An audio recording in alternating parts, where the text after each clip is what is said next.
Hi everyone, আজকে ছিল মহালয়া। প্রথমেই জানাই সবাইকে শুভ মহালয়া। বেরিয়েছিলাম বোনকে নিয়ে ঠাকুর দেখার জন্য, কারণ পরের দিনই ও বাড়িতে চলে যাবে। ট্রেনে উঠেই এই চাঁদতারার প্যাকেটটা দেখতে পেয়ে নিয়ে নিলাম। এটা তো খেতে আমার বেশ ভালো লাগে।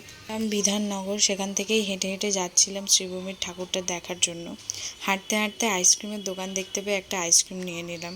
ভিড় তো মোটামুটি ভালোই ছিল, প্যান্ডেল তো খুব সুন্দর হয়েছিল, কিন্তু ভিতরে ঢুকতে দেয়নি, কারণ ভিতরে এখনো বোধহয় একটু কাজ বাকি ছিল। আমি তো ভিতরে ঢুকতে পারিনি, ঠাকুরও দেখা হয়নি।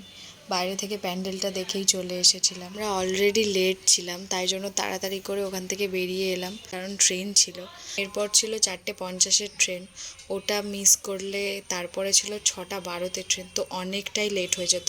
নামলাম কল্যাণী ঘোষপাড়া স্টেশনে। নেমে দেখলাম প্রচুর ভিড়, সবাই ঠাকুর দেখতেই যাচ্ছে। এখানে গিয়েও সেম, ঠাকুর দেখতে পারলাম না, প্যান্ডেল দেখেই বেরিয়ে আসতে হলো, কারণ আমাদের ফিরতে হবে অনেকটাই দূর, তাই তাড়াতাড়ি বেরিয়ে এসেছিলাম। আজকে এত গরম ছিল, প্লাস এত ভিড় ছিল যে আমি ঠিকঠাক করে কোনো ভিডিও নিতেই পারিনি। আজকের মতো এটুকুই, দেখা হচ্ছে তোমাদের সাথে নেক্সট ভিডিওতে।